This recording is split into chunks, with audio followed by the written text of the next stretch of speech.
Let's get going, guys, because we're very, very cognizant and grateful that you guys have come, most of you after work, and we don't take that lightly. So, thank you so much for coming to the first ever educational event hosted by the Project Garage and in collaboration with Thrive Growth Solutions, which is super exciting for us because, of course, I am Stephanie. In case you've never met me, I don't think that's the case here, but I'm Stephanie Paraskevopoulos and I'm the founder of the Project Garage. And in case you've never heard of the Project Garage, which would be hard because I won't shut up about it, we are an online marketplace that connects DIYers with vetted tradespeople for virtual help on their jobs. And that's what we are today. However, our vision for the future and starting today is that we will, with courses like this, our mission will be to become the greatest source of information and education on the planet for DIYers and for tradespeople. And I like to have a lofty goal, so that's my lofty goal. So I'm going to turn to our presenter tonight, and I want to introduce to you my friend, Ashley Frank, who is from Thrive Growth Solutions out of Halifax, Nova Scotia, but he's right now a digital nomad out of Ontario. And I'm not going to bore you with his credentials because I know that he's going to brag about himself, which he should because he's amazing. But I just wanted to talk to you guys just for a minute about why I brought Ashley to collaborate with the Project Garage. He's not some guy that I don't know. This is someone who I serve on an executive of the BNI, which is a networking group. We're on the executive together, as well as the fact that we are in a mastermind together. And for all that I know about Ashley, he's a sales guy. He's done sales all this time. He's got all this coaching stuff. And it never occurred to me that when I was creating the Project Garage that I should talk to him about something that I wasn't very good at. So, of course, about 2 years into my journey into the Project Garage, me and my COO were out on a cold spring day in a parking lot handing out flyers, putting them underneath people's windshields at a home show in Toronto. And of course, well, she kept asking me if we're going to get arrested, which clearly I was like, I don't know, maybe. But we're putting these flyers under the windshields and they're getting blown away and people are not happy that, we're creating this havoc. And I just realized in that moment, I was just like, I know how to build stuff, but I don't know how to do this. I don't know how to sell. So I actually called Ashley from the platform. I'll never forget this. From the platform, I was going on the GO train and I said, Ashley, pardon my French. I hope nobody minds if I swear. I said, I don't know what the fuck I'm doing. I said, I need your help. And there was this long pause. And he said, what took you so long to ask me? And I got you. And those are the only two things I needed to hear. So I brought him together because I know that we all struggle with the same things, guys. So without further ado, I just want to tell you this man is amazing. He's my friend, Mr. Ashley Frank. Take it away. Thanks, Steph. So yeah, and I remember though that moment really well because it was cold and you were frustrated and a little bit desperate. So I was glad that you Desperate. called me that desperate at that time. So nice to meet everybody. My name is Ashley. Just at a high level, the reason why I'm here is I spent 18 years in the corporate world. I came up in a tech background. I went into sales, didn't think I was going to be in sales for very long, but it paid more than minimum wage coming out of school. And then I found out that I was actually really good at it. And my initial territory for sales in the tech world was New York. And I was thrown into New York, New Jersey as my first territory. I'm pretty sure I cried every night for 3 months, but I stuck it out and I found out that sales is not actually really selling. If you're actually having to hard arm somebody, you're doing it wrong. It's just about building really good relationships and making friends and getting told off once in a while. And that's just part of life. So that's kind of how I started my sales career. I went into sales leadership roles. I went through 2 startup exits, did some work with government economic development, and then kind of rounded my career out with another startup that I found myself in a director of HR role and found out that HR is just one great big sale. You're negotiating with employees instead of customers, but customers are way easier than employees. Ended up burning myself out in that role, and the company restructured during the pandemic. And I was like, please take me out of here. And I was never going to go back into sales or the business world again. And actually went and started taking my pilot's license. And through taking my pilot's license, one of my instructors was starting a business, and she was like, I can't sell. And I was like, huh, well, I can. And within the first 90 days of working with her, she had sold her first $150,000 deal to NAV Canada. So I knew I was onto something. So that kind of led me back into sales, founding Thrive. And my mission is to help make more sales more human, and to help people like you who are not salespeople, but experts in what you do, go out there and actually grow a business. And it doesn't have to be hard. You can learn this. And even if you don't want to do the sales for your business, I encourage you to learn it and then go hire somebody who can do it for you and do it better than you. But you need to learn the foundations, because I've watched so many founders and entrepreneurs and independent contractors go out and hire the most awesome salesperson only to have them run the business into the ground. So you need to know the foundations, the basics, so that you can then go out and grow a team. So that is the kind of background on me. Just a fun note, didn't spend all my time in the technology world. For the last 2 years, I did a lot of work with home hardware. So I actually trained service pros, or the service desk, the pro desks for home hardware across Canada last year, and did a lot of work with different independent distributors such as ICO, did some work with Canwell and things like that in the building space. And that's ultimately what got me into this. Started doing roofing sales, found out there was a need, and that kind of brought me into the contractor side, which leads us all here today. So enough about me, and that's a whole lot of talking. So we're going to spend the next little bit, probably about 40 minutes or so, walking through some things that you can do in your business. We want this to be interactive. So Joss is going to be the chat keeper. She will let us know if there's anything burning in the chat. Also, just raise your hand with a reaction and we can unmute, and then we can have a discussion as well. We want to make this real time. I'm going to ask questions. Please just don't stare in silence, because I can see y'all on the screen and I'll just ask people to answer the questions. I am a pretty no BS approach to running a business. So I don't think a business has to be complicated to run. Actually, the more simple the business is, the better. Things that I'm showing you here today are things that I've tried and experienced myself on the ground. It's not just a bunch of theory. So I've actually gone out, sold door to door in this building industry, gone and done home assessments, and I know what works and I know what hurts. So we're not going to get into the hurt stuff. And then also lots of opportunity to ask questions. Make this your own little mastermind. You've got other tradespeople on this call. And the goal is just to deliver some goods so that you can grow your business. At the end, Steph and I, we are working on a program. We will talk about it a little bit. I don't want you all to log off, because we're not going to hard sell you. That's not my style. So it's awareness. If you want to learn more, you can learn more. If you want to share it with your friends, you can share it with friends. And if not, you'll see us pop in your inbox again in the future. So that will be at the very end with a little more info of how you can continue working with Thrive and the Project Garage. So that being said, are we ready to get started, Steph? Let's do it. Let's do it. Cool. So keep an open mind. You're going to hear some things here that might not sit right, might make you go, huh, that's not going to work for me, or no way, I'm not going to do that. The customers won't work. It won't work with my customers. This works pretty much across all the provinces that I've worked in so far. Haven't found any situations where it won't work. So just keep an open mind. And I'm not asking you to go out and like revolutionize how you're doing your sales. We're going to try a couple small things. And if you walk away with this, or one or two things that you can implement, that would be a win. Take notes. I know that Joss sent out a workbook a little while ago. If you got that, you can download it and follow along. But take some notes and then ask questions and share as we go along.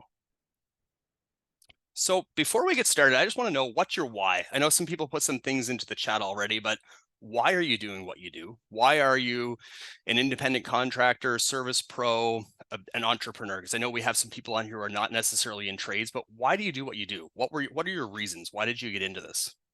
Throw it in the chat, or if you want to just unmute and speak up, that's cool as well. Stephanie, tired of being a cog. Yep. Who else has one?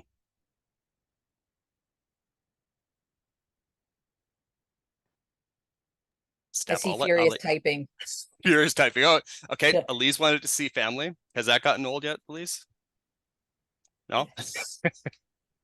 Cool. There we go. Here we go. Wanted to revolutionize healthcare, offering a service that most contractors don't want to take on. Cool. So all of those things, right? We all have our why.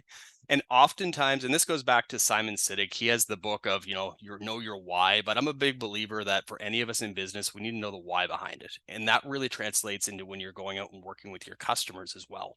Customers care about why you're doing this.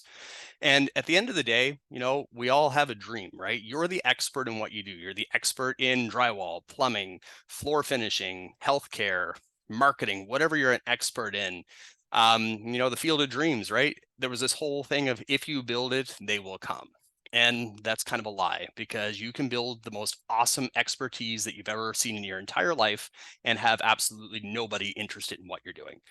And you have the dream of working for yourself. You have the dream of doing things your way, because, sometimes just being the cog in the wheel is not the way to, make your heart happy and to feel like you're serving customers. And it's okay to want to earn good money, because we're not in this to do volunteer work. We're in this to earn money, make a good income, be able to contribute to our families and to our lives and to our communities. And when good people make good money, they can do good things. So there's no shame in wanting to make money in doing this, as long as you're having a good time while growing the business. So you start off, you're all excited. Maybe you just came out of school. Maybe you left the corporate world. Maybe you left the larger company that you were working for. You're no longer a cog. You're like, yay! Tomorrow morning I get to wake up and run my own business. And for the first maybe month, 2 months, 2 years, I work with people who are 3 years in and life is good. And friends and family have supported them, right? So they are going down the mountain on their mountain bike, and there's cactus all around them, and they're kind of dodging everything, and they're getting those referrals. Confidence is built up. Family and friends love you, so they're never going to tell you that you did a terrible job, and they're just going to keep on bringing people to you. And you think that's going to last forever. You're unstoppable. And then one day, you just think that things couldn't get any better, and you kind of round the turn and you hit the bushes and you end up with a bunch of cactuses hanging on your back. And those cactuses come in terms of you have no projects, right? Projects have dried up. You are on your last project right now. You have no idea what you're going to do in September, October, November, December. And you go into complete and total panic mode because you have no referrals. You are how many people here have just thrown out quotes hoping that they're going to get somebody to respond to a quote just enough to survive for next month? Just throw your hand up physically. Yeah, we've all been there, right? See it every day, talk to people every day. And, that's not a fun spot to be in, because when we're throwing out quotes, just hoping that we're going to make it to the next month, we get into the situation where we discount. We are just dropping that price all over the place, being like, you know what, work with me enough to cover my gas and a little bit of food, and we're good to go. And sometimes we get in those situations, but it doesn't have to be that way. And when that happens, you get on the edge of burnout, and you're also probably starting to look for a job, right? We all know what a job stands for. It's just over broke. So would you rather be just over broke with somebody else, or just over broke making your dream happen and being your own? I'd much rather do that on my own.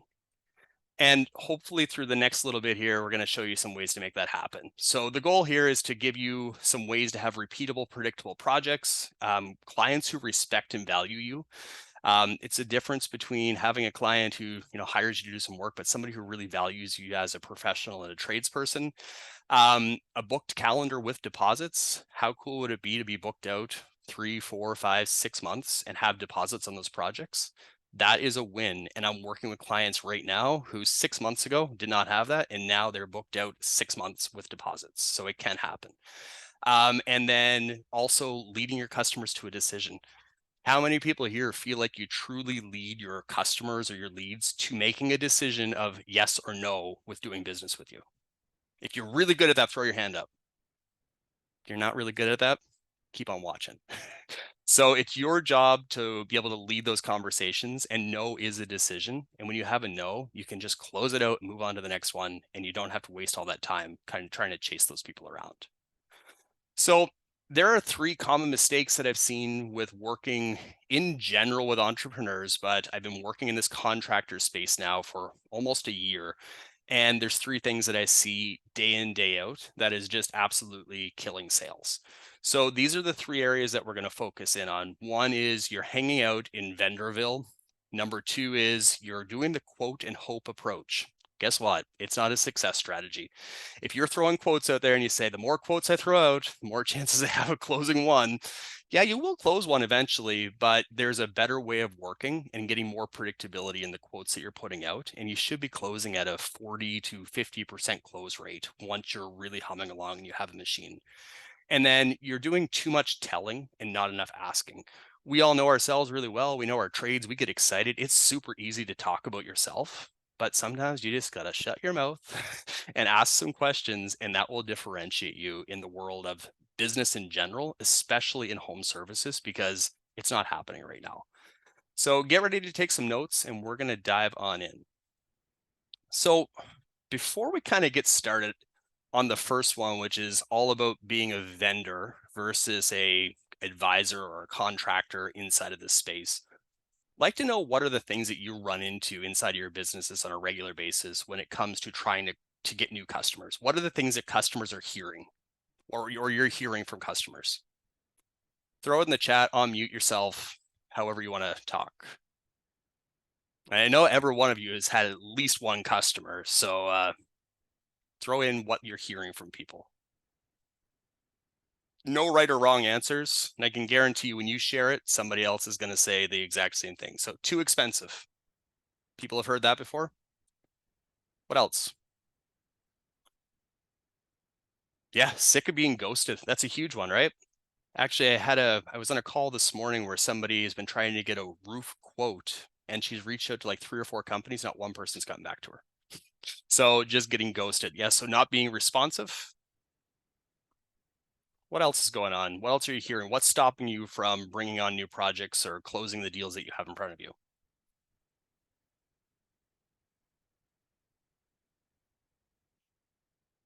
Sorry, I'm too Customers slow. ghosting. I'm way too slow typing.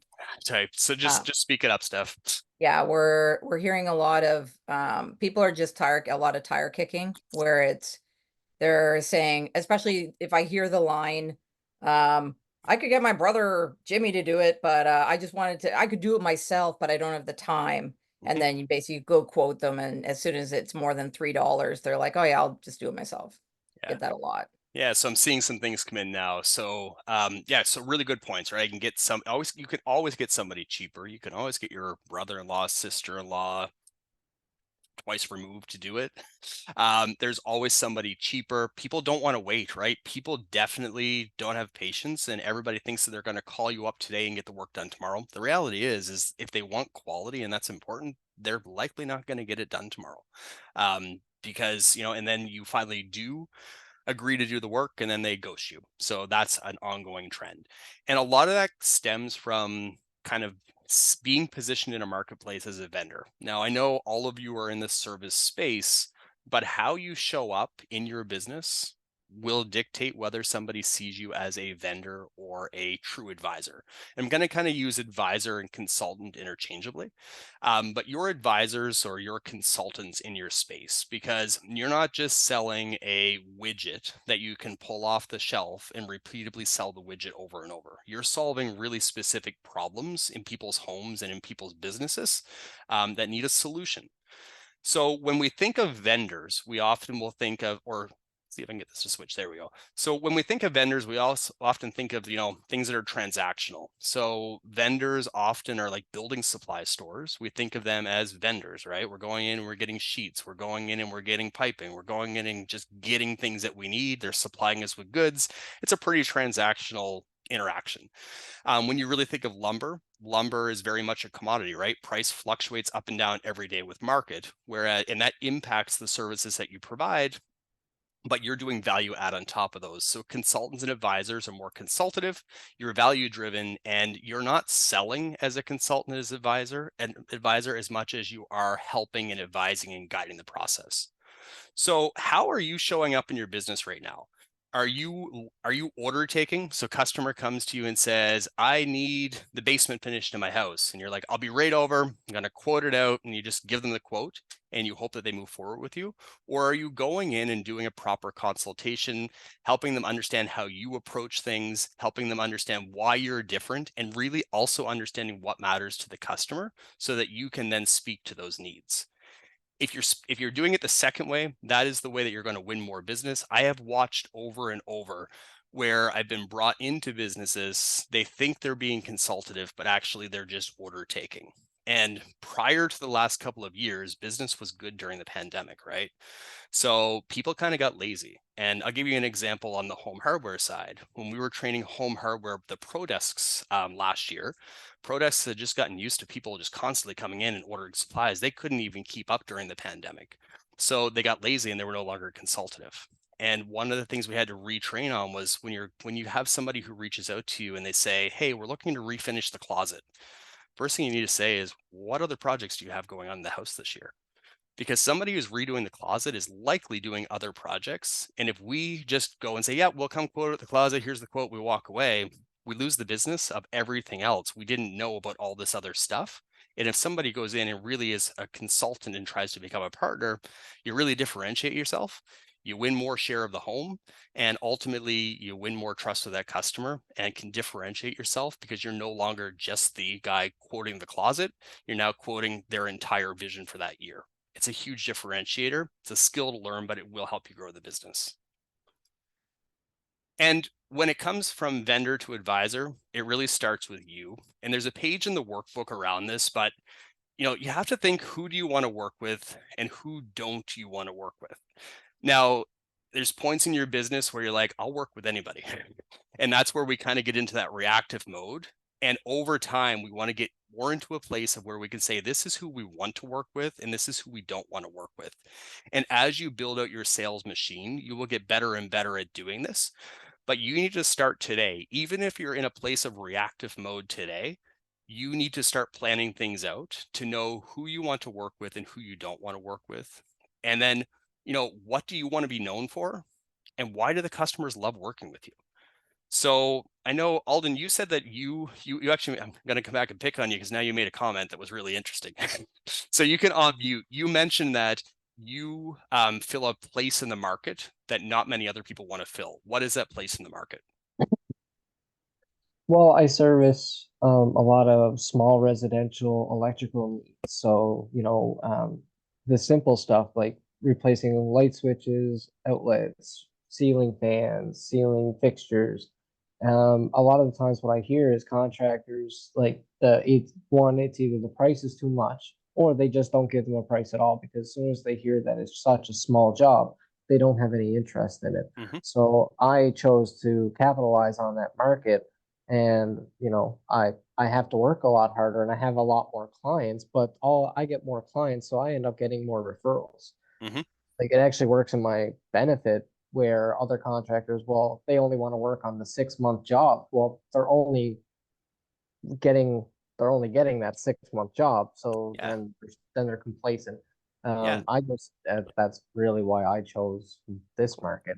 So I'm going to ask you another question, and just kind of like, with that market, are you happy growing in that market, or do you see yourself expanding elsewhere and going into bigger projects, or are you happy because you can either grow a business on project size or volume, right? Or you can do a mix of both. So are you happy growing it on volume right now? I want to essentially do both. Cool. But right now I'm happy with the volume because it's the type of work that I've always wanted to do.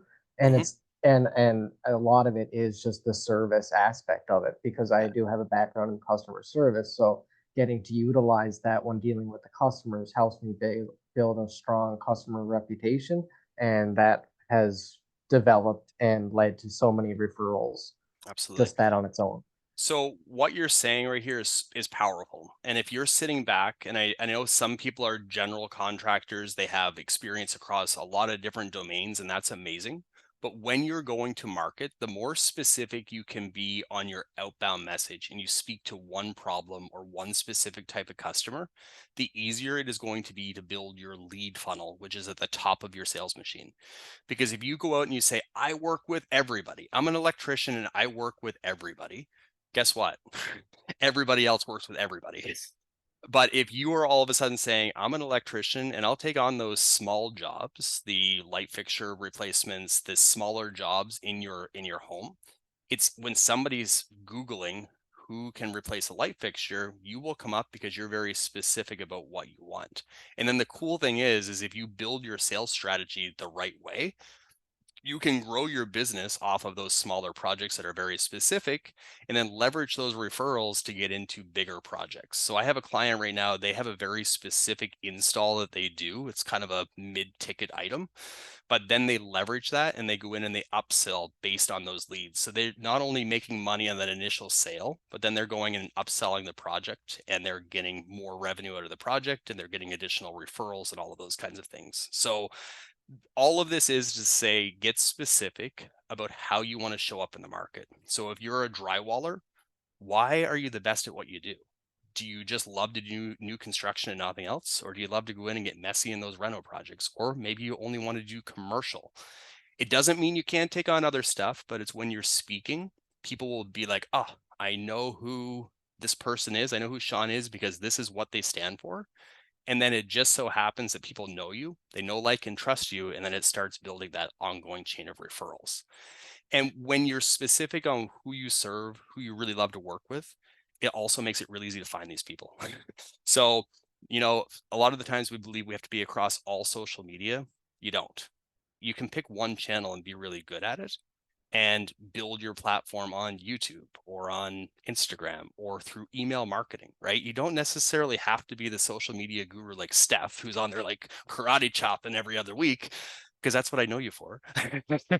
But she likes it and she enjoys it. But for some people, you don't. For me, if you check out my Instagram, the Ashley Frank, all you'll see is my gym workouts and occasional stuff posting. But what people do with their social media is they just validate you're a real person, right?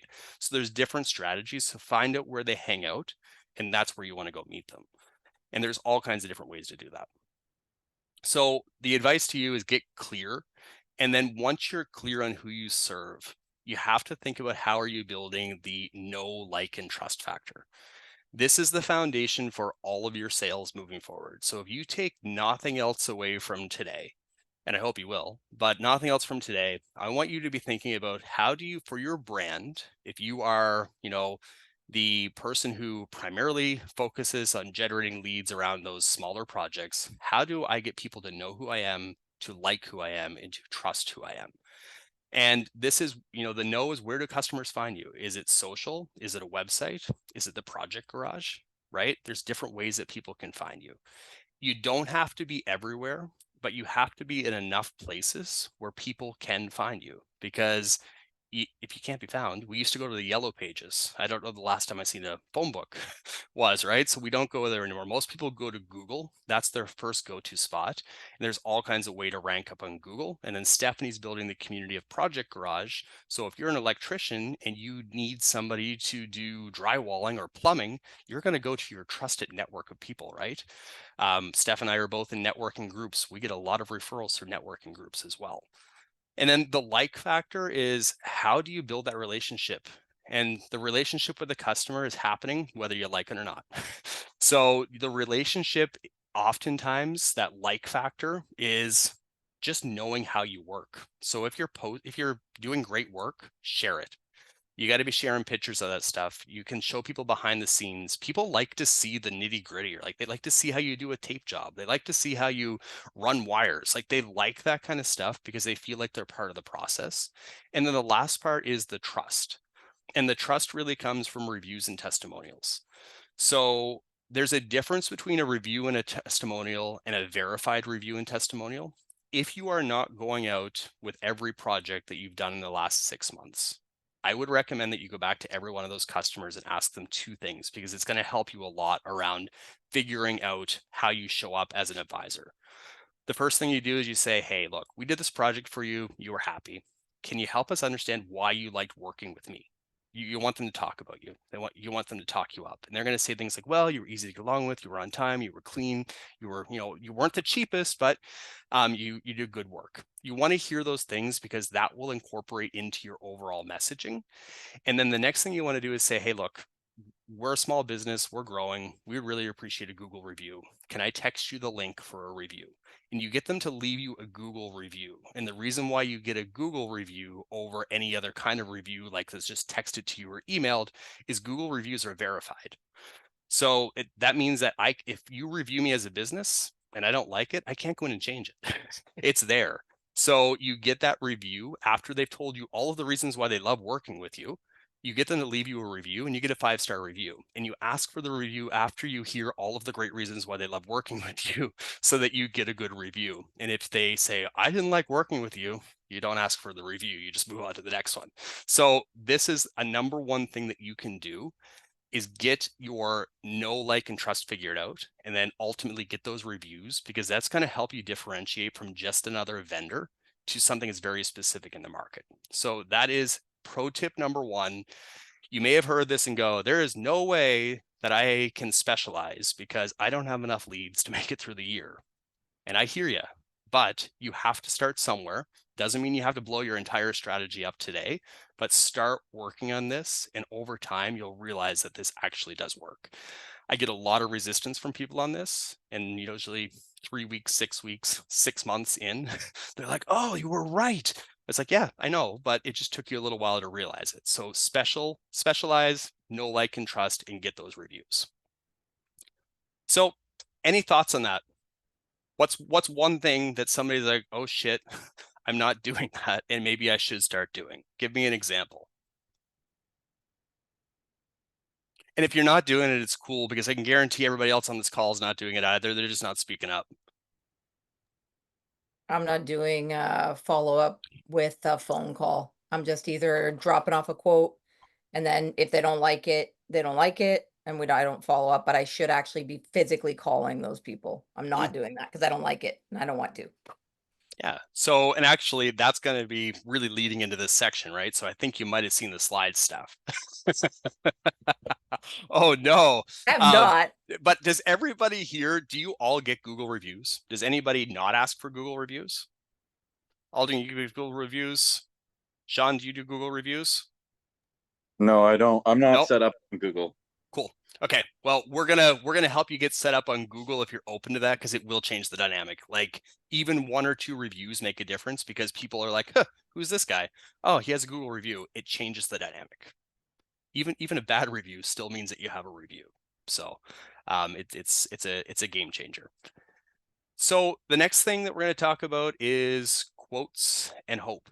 It's not a strategy. So just quoting and hoping is not a strategy. Steph, this is what you're getting into, right? Who here can tell me, for every 10 quotes that you send out, how many you close for your business? Okay, right off, can you say, for every 10 quotes I send, I close X amount? 6. 6? Okay. Damn, that's a good close ratio. Are those coming from referral leads or cold leads? Most referral. Okay, so great point, Thomas. So I'll make mention of that. Anybody else know their conversion ratio from a lead to an actual, or from a quote to an actual close? No? Cool. That's okay if you don't. So this is an important part of building the sales machine, right? Is we should never just be throwing quotes out the window without having some level of confidence that that person is at least qualified to do business with us. So when we meet with customers and customers get your piece of paper with the quote, they're qualifying you. They're qualifying you on price usually, but they're qualifying you. And you need to be doing the same thing with your customers. Now, I know you're probably thinking again, I can't afford to not talk to every lead that comes in. And I'm not saying don't, but I'm saying that over time, you get these frameworks in place.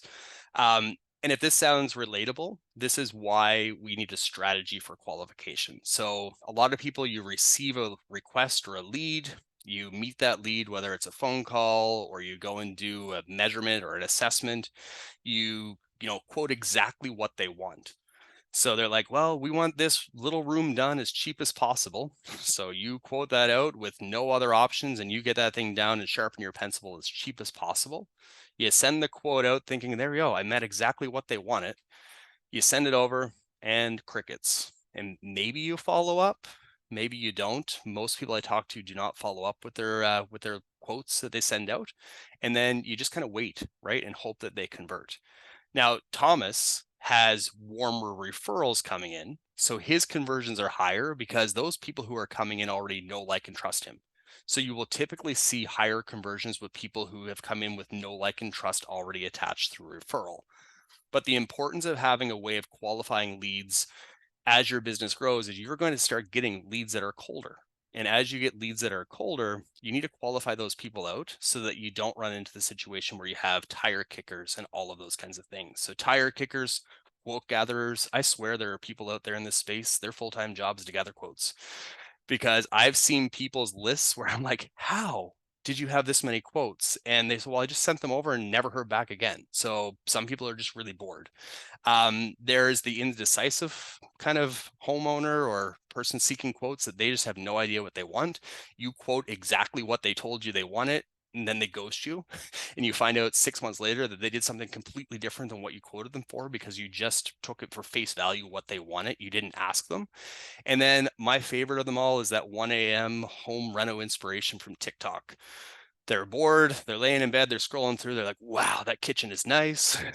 Oh, let me go on and find somebody I'm going to send and I'm going to request this happens. You wake up at 7 a.m. You get all excited because you see this picture that they sent you and they want to do this cool project. And you are on fire, you quote it up, and then you find out that it was just a 1 a.m. inspiration that they had, and it was never really serious, and they weren't qualified to actually do that project in the first place. And I'm not saying all of you are chasing everything that comes in, but I can guarantee that you're probably chasing some stuff that's not well qualified. And what you need is a repeatable way of qualifying. And you would never say to a customer or a potential customer, like, 1 second, I have to qualify you. That sounds a little weird, but you say, hey, I want to ask you some questions. Before we move on, I want to ask you some questions to make sure that we're a good fit to work together. And that is okay. When I was selling roofing, we would get leads. Leads would come to us already booked on the calendar, which was pretty sweet because it was a bigger company. But before I ever drove halfway across Nova Scotia to quote a roof, my first step was to call a couple of days before and speak to the homeowner, and I would qualify them using what we call BANT. And it stands for budget, authority, audience, needs, and time. So if you're not qualifying your leads, and you should be qualifying referrals, you should be qualifying cold leads, you should be qualifying warm leads, everything needs to be qualified. And all opportunities and sales and projects go through the same process. That way you can turn this into a science that you'll know for every 10 that you get, you will convert 60%. And when you can get that scientific with your sales, you will never have to worry about not having a month without bookings again, because you can predict and start staging your sales. And if you can't see that right now, believe me, you will get there, because I see it with my clients all the time. So in qualifying, when I received a lead for a roof, the first thing I would usually do is I would actually pop onto Google. So if you're doing things with the exterior of a house, you can actually go onto Google Maps. When you go onto Google Maps, you can right click anywhere on the map and you can actually get dimensions from a satellite image. So the first thing I would do in roofing before I even made the qualification call or the questioning call, I would jump onto Google Maps. I would map out the dimensions of the roof based on what I could see, and I could get a front view of the house so I could kind of get an idea of what the pitch was. So I knew if it was easy, medium, or extremely hard, like a mountain goat kind of job. And from there, I could have an idea of what this project would look like. That's for exterior. It's a little bit harder with interior, but it would be really great if you could get pictures, people to send pictures to you in advance. That way you could actually have a conversation with them. So if you're doing an interior job and they submit a quote on your website, say, hey, can you send me a picture of that? So when I call you, I know what I'm talking about. People will usually do that. People like to save time. And then when you get them on that call, you can do this on a call if you have to drive a long way. I wouldn't waste time driving any distance unless I did this on a call first. And your goal is to get one of the 4 of BANT. Really, the most important one is the need. And then the second most important one can be either budget, authority, or timeline. But the first one I always start with is I will say, hey, customer, thanks so much for reaching out. Or, hey, I got your name from so-and-so. I understand you're looking to get your garage floor done. Can you help me understand why? Leave it as that. Don't lead them on and be like, oh, you want to get it done because when you lead people on, they'll start feeding you what you want. You ask an open-ended question and just stop. Hey, why are you looking to do this? And they'll say things like, well, our garage floor is cracked and it's got, holes in it, and just kind of looks like it's been through a war zone. It looks really terrible, really uncomfortable on the feet. And you say, okay, so what is the most important thing for you? and they'll say something like, oh, you know what, that it looks good and that it lasts a long time and that we can park our cars in here and just squeegee the water off.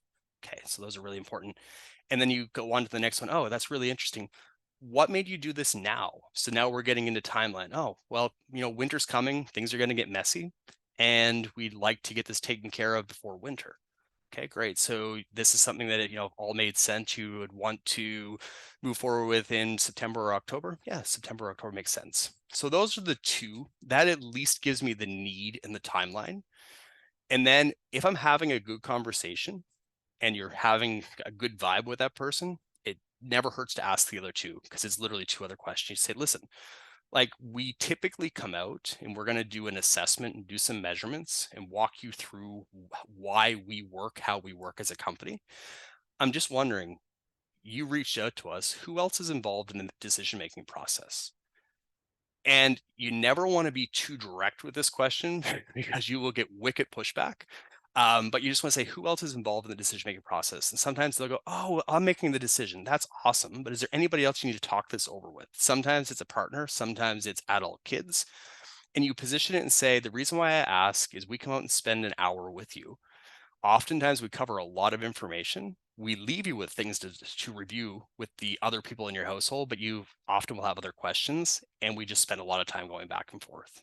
So we like to have everybody who's involved there at the time. Is that possible when we come out? Most people will say yes. Sometimes you'll get a hard pushback on a no. If you have enough leads in front of you, you can be like, well, listen, I need everybody there or I can't come out. But if you're just in the position where you're kind of taking every lead, you can be like, okay, that's great. And then if they won't have all of the decision makers there and they need their partner, you'll be like, hey, what's your partner's name? And they'll say, oh, it's so-and-so. And you write that down so that at least when you go that day, you can reference their name. And then the last thing you qualify on budget, you don't go hard on budget. You just say something like, hey, Steph, for this project, have you thought about how you're going to pay for it? And if they say no, then you got to say, okay, well, that's kind of an important thing. Like, we want to come out and help you, but is this something you would finance, or do you have some money set aside for this? And you just kind of get a feel for where they're at. And, you know, you can go deeper on those questions, but you at least want to touch on two of the four. But if you can talk about all four, you then have a better idea if driving that 45 minutes is a good idea or not. So qualifying, really important.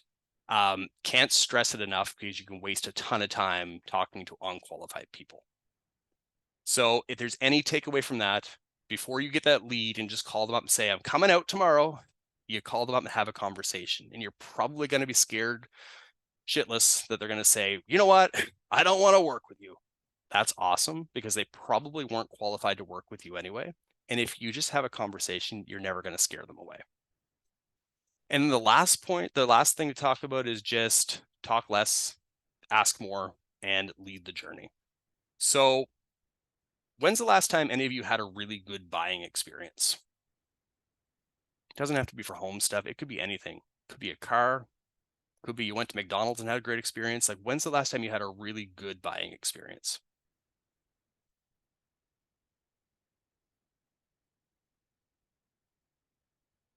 You're all so quiet. Steph, do you want to pick on somebody? Good customer service is hard to come by these days. So Because it is. Sean, have you had a good experience, or even an okay experience? yeah, far and few between. Actually, my mechanic was pretty good recently. Cool. What did you have done?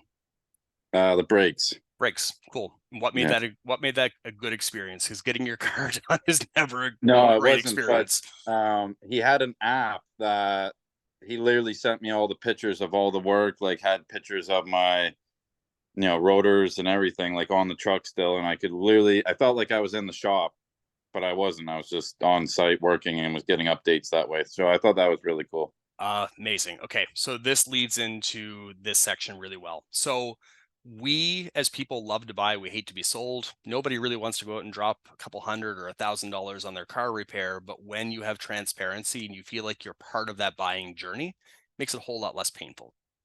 And really, that's what it's all about, is all of your customers follow a journey. And if you can get this customer journey right and insert the know, like, and trust where it matters most, you won't have to worry about competition. Because Sean, I bet you when your mechanic had that car up on the lift and they sent you pictures, you were like, oh crap, like I like and trust them. They're actually not just saying you need all these parts, they're actually showing you what's wrong. So you automatically know, like, and trust, and you probably didn't tell them to take it back down off the lift and sit it in the yard, right? So they mapped your customer journey and helped you make a decision that felt informed, and it also helped them earn your business. And as contractors, when you're going out to somebody's home, this is your job. How can you show the customer that you're in front of that you are there in their best interest? And it is not just your job to go out and tell them what they need, because nobody likes to be sold, but everybody likes to buy. And the number one way to do this is you ask questions. So I bet you when they called you up, you had lots of questions, right, Sean? Or they sent you though, you probably had some questions, right? And then they were like, well, here are the pictures. So like they answered those questions for you, right? Yeah, pretty much. Yeah. Yeah. It was pretty straightforward. It was like, yeah, the brakes are toast, and all right, let's do it. Yeah. So when you are working in a client situation, they want a job quoted, you go out, the customer has a vision in their mind of what they want, but they don't know what they don't know. It's your job to ask questions, and you don't have to ask a ton of them. You don't have to go through like an interrogation with them. Ask 2 or 3 really good open-ended questions, and it will change the dynamic of you being a vendor, or in their mind, a vendor to that consultant and advisor. So open-ended questions, they can't be answered with a yes or no. They got to think it through. They got to go deeper and get to the why. And when you ask questions, peel the questions back a little bit, because the more you ask the questions, the more you find out what really drives that decision. Somebody will be like, yeah, we're redoing the basement. Okay, that's great. Well, why are you redoing the basement? Well, you know, we want it to look fresh. Oh, interesting. Is there any big plan for the basement? Well, actually, the in-laws are moving in. You're like, oh, okay. So there's urgency around this, right? But if we just went in and said, oh, they're redoing the basement, let me take some measurements. Here's the quote, goodbye. I would have never known that. And I would just be like every other piece of paper sitting in front of that person for a quote. So we need to ask questions. We need to have that customer think. And we also want the customers to list their priorities. So some of my favorite go-to questions are here, and these work in home services really well. So why are you looking to complete the project? First open-ended question. And then in the ideal world, when would you have this project complete and why? So, hey, you know what? We want it done in September. Why? Oh, because the in-laws are moving in October. Okay, that's the urgency. When the customer creates their own urgency, you will never have to struggle to close because it's on the customer's timeline.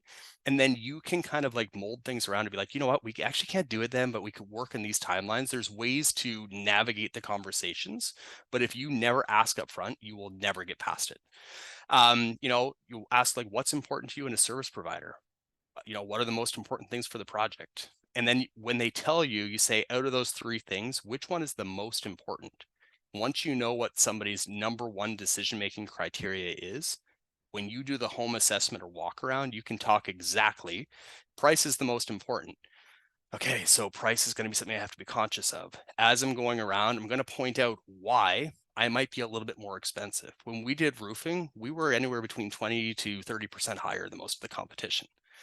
And I was still closing 50% on every assessment that I went out. And we were closing on the spot same day because we would offer a 10% discount if they move forward with us. And the way we would differentiate is we'd upfront say, we're usually a bit more expensive, but here's why. And we talk about when you do the starter strip, we use proper starter strip, not just the back of the shingles, because starter strip is warranted, back of shingles not. You start talking about all of the shortcuts that other people take and how you're different. You set such high value in that person's head that they no longer see price as a big objection. They're like, oh, we're going to go work with you because you know your stuff. So it's your job to find out what's most important and then guide your conversation around that. And then another really good one that I really like is, what's the last project you did in the house? What did you like about working with that contractor? What did you not like? Because you want to find out all the things that they liked and do that. And you want to find all the things they didn't like and tell them why you're not going to do that, because that will differentiate yourself. So questions are key. And when you do questions, it will help you build that know, like, and trust, differentiate you, and allow you to guide the conversation further.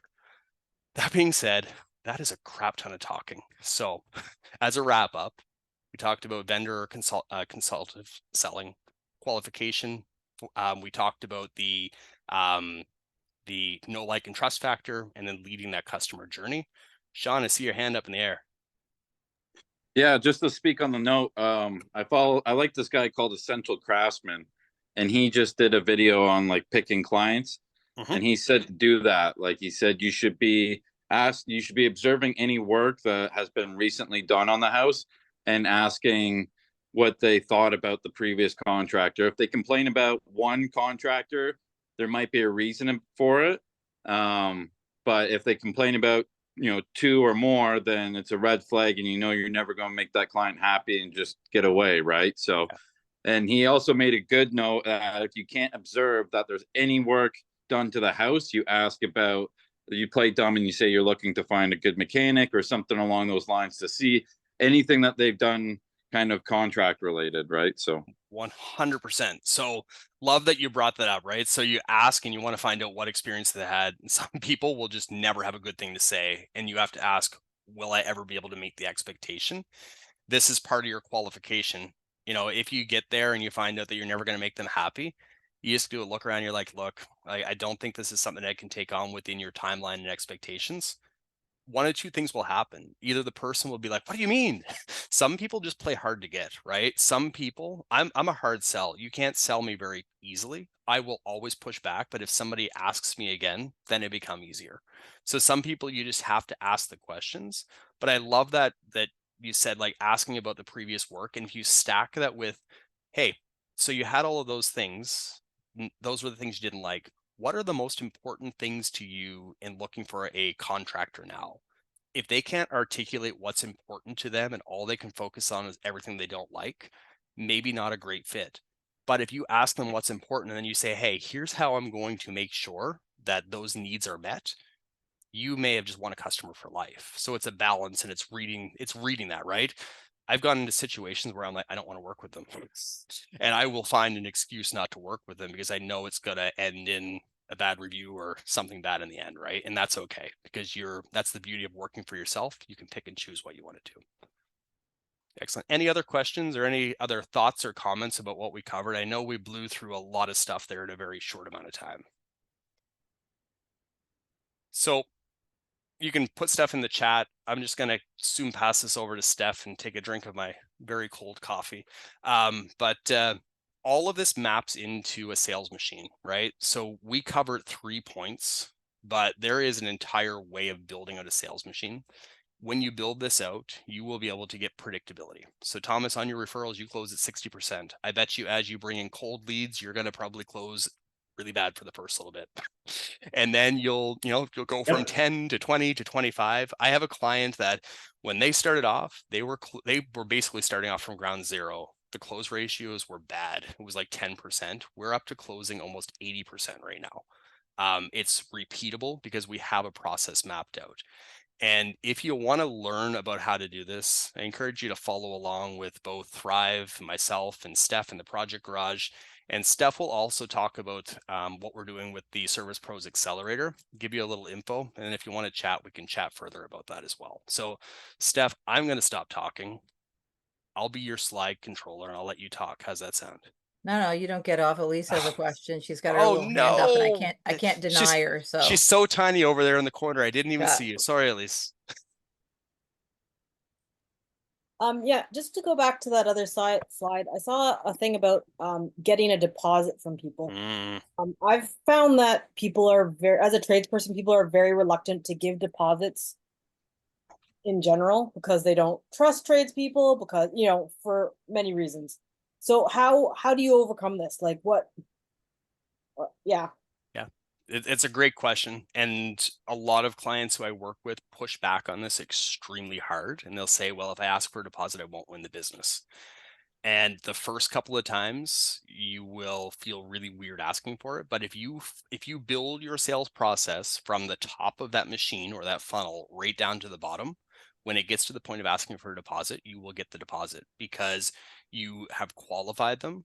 You have walked them through the asking really good questions in the home assessment. When you propose, you're not just proposing one option, but you're usually giving them 2 to 3 options. And then you say, hey, look, and you learn how to speak with confidence. You say, when we work, here's how we work.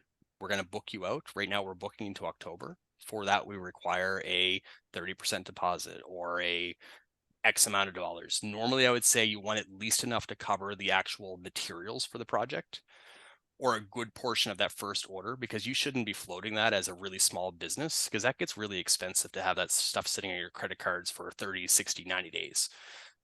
You want to be asking for it. And I'll give you a good example. So Jake, who I work with, I started working with him and his wife, Jackie, in January of this year. We actually just met randomly at a networking event. We got talking about sales. And the next week I'm like, oh, we're doing sales coaching. When they started off, they were just getting started, and we got their messaging, their lead generation. We did a lot of referral based, a lot of trade show, home show based, and then we got into their qualification. In April, we were about 4 months in. I remember I was standing in the kitchen of my friend's place in Stewiacke with the fridge pulled out up to my knees in dust because we were cleaning. And Jake called me on a Saturday. It was pouring down rain. He said, I just left and they didn't book, or they wanted to book, but I have a feeling that they're going to cancel on me. And I said, Jake, it's time. You have to start taking deposits. And he said, but what happens if they don't want to do the deposit? I said, well, they weren't qualified anyway. And I walked him through how to ask for the deposit because he followed the sales machine from top to bottom. And I said, I want you to go back and I want you to ask the customer if they'd be willing to give you a deposit. 15 minutes later, he called me. He said, I just asked for it, scared me shitless, but they gave me the 50% deposit. So since then, and on my last call on Tuesday of this week with Jake and Jackie, I said, what's the biggest thing that you've gotten from this so far? He's like, the ability to ask for the deposit. It pays for all of their materials up front, and it secures the business and guarantees. And they have basically a policy built in that you can cancel so many days in advance, but after that kind of cancellation period's gone, they don't get the deposit back. They had a lawyer draft that up. So you can do it, Elise, but you need to do it as part of a process, because if you're kind of onshore and don't have a standard process at the top of the machine, when you get to the bottom, you don't have the know, like, trust, and confidence to be able to ask for it, and they'll squash you every time. Does that answer your question? Yeah, that's great. Thank you. Cool. Sean. How do you feel about hourly? So to go into quoting and stuff, because I do find sometimes hourly can work for me and it can work against me, but it always ensures that I get paid for my time. Mm-hmm. I find I try to sell it that it's probably the most honest way sometimes to the clients, and they do buy it. I just wonder how you feel about that in quoting. It's hard to quote hourly, right? Yeah, I hate it. Okay. Hate hourly quoting.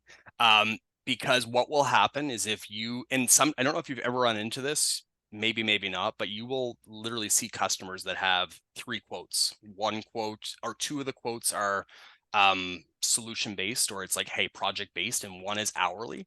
That hourly one throws everybody else off. And it's really hard to close an hourly rate, because then people don't like getting into things that are uncapped. So they don't like going into black boxes. I know if I'm to make a large purchase, I want to know here's how much it's going to be. And fixed quoting works that way. If you get into situations where there's unknowns, you can do range quoting, and you can be hey, phase 1 is going to be between this and this, phase 2 between this and this. And that way it gives you some wiggle room. But getting into actual hours, I wouldn't do that. I have a guy that I worked with. He quoted hourly, and he was also putting all of his materials down and basically breaking it down with the markup. And he was just having a terrible time trying to manage the business. And I said, listen, you're going to start just doing overall rates for a project. And he noticed that he started winning more business because they were overall rates, and he was no longer getting nickeled and dimed.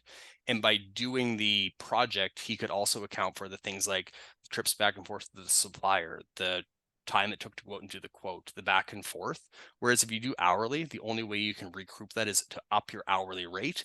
And then your hourly rate's higher than everybody else, and the customer's going, why is your hourly rate higher? So not a huge believer in it for most situations, Sean. I would do projects. And if you have the process, that's where you'll be able to sell the value and say, here is why we work this way, and here's why customers trust to work with us. Okay. Any other questions? This is really good. Keep it coming. Yeah, I think for time there, Ash, I just want to be respectful of the fact that people have come after work here and are probably exhausted and maybe got Absolutely. kids to put to bed and stuff. So I'm just going to jump in really quick, guys. If This there's is just anything, the just drop it beginning. in the chat. So yeah, if there's Yeah. anything else, drop it in the chat. We'll hang around after as well. Yeah. And this is just the beginning of the kind of stuff that I want to do with the Project Garage, guys. This is everything that I believe in is creating a community of professionals where their jobs are sustainable, where you're you know, disaster proof basically when it comes to this stuff. And a lot of us have really good skills with our hands, and this stuff isn't obvious, right? This is building a machine like this is a lengthy process. So we are putting on a Service Pro Accelerator that basically will expand on this whole thing. It's a paid course that starts on September 10th, but it's basically, it'll work you through this whole process as opposed to just getting a bunch of information that frankly will probably go in one ear and out the other. Although I hope you got some good tips today. So if you have any interest, please, we'll send you the, I think I've spoken to most of you about it anyway, but, and a few of us are already going to be doing it. So have a look. We'll send you the documents. And if it's not this round, it could be another round. But in the meantime, we're going to be offering all sorts of great programming like this for free. I promise you there will never be a time where you can't get information from the Project Garage and even from Thrive where we don't offer you free options. We can't give you the whole package, but I want to make sure that you guys are taken care of too if you can't afford it.